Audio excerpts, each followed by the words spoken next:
Let's talk about being God's men in the world. Please welcome again, for the final time, Paul Sabritsky and friends. Now I want to come to Nick for a minute now. Nick tells me that he actively tried to stop his wife attending church for many years. And about 3 years ago, things changed. It sure did. That's true. I stopped my wife from going to church, mainly because I didn't want my children to be exposed to Christianity, and that's a whole different story. But in 2007, it became quite significant because I gave my heart to the Lord in 2007. But what was even more significant was months later, I got involved in men's ministry. So you can imagine, from a guy who was actively saying, no, thank you, I've now given my heart to the Lord, and by the way, you're now going to lead a men's ministry. And I remember sitting there thinking, well, this is fantastic, but what do I do? And what it did is it brought this big boy to his knees. And I said, well, Lord, if this is what you want me to do, then you need to do this, and you need to show me the way, because I have no idea. So I had this name given to me to ring, and this guy was Paul Sabritsky.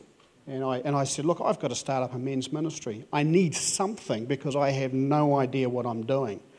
And Paul sent me through the grid that the pastors would have covered today and the survey. And our men's ministry was born from that moment. But then I thought, well, hang on, I can't just take the man's information and not go and check out this Promise Keepers. And I've never heard of Promise Keepers. So I trucked on down to Wellington, all by myself, and it was here at Fuel that I just absolutely loved it. I was fueled. And it was so fueled that the last song we sung was How Great Thou Art. And I sang it that hard that my voice just completely went. And on the way back to Palmerston North, which is about another hour and a half, I carried on singing as hard as I possibly could till I got home. And then the wife was sitting there going, well, and I said, and she said, so it was a good trip. And I said, so I went to church the next day, and a couple of the guys come to me and says, well, how was PK? But I just knew that God was moving in my life at that time. So we kicked off a really awesome men's camp, and we called ourselves the Foundry. And in 2008, we had 14 guys from the Grove come down here, or from the Foundry, to leave no man behind. And it was just absolutely brilliant. But it really sent a message to me that the work was not done. It was leave no man behind.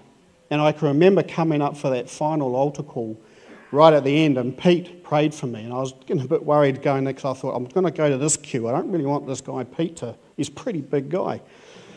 And he prayed for me and he said, I can see you going to be involved with a number of men because the Lord's asking you to do that. And I went, yes, because I just brought 14 guys to PK. I've done it.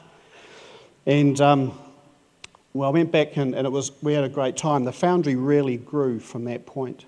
But this year, it was even better. I decided that we needed to hold a discipling spiritual champions course, and I met a whole bunch of guys from Manawatu, and Paul tapped me on the shoulder and said, would you consider being a field rep? And I thought, great, I know what's coming next. And he said, but before you accept it, you need to go and talk this over with your wife and pray with her. And I'm going, I haven't even done that yet. I've given my heart to the Lord. We've started a men's ministry. Now I've got to pray with the wife. This is becoming really freaky. And but I did, and she's been an absolute wonderful support to me doing the field rep role. And we had a challenge that we wanted to get some of the Manawatu guys to come together this year for PK, and we booked a accommodation through one of my mates for 40 guys. And the comment was made, well, maybe we should go for 60. And I said, well, if the Lord wants 60, there'll be 60. Well, we hit 60 on the Sunday before we came to PK, and that's really, really huge. So I'm actually really honoured to be here because tonight 2 of my boys came to that altar call just before. Yeah.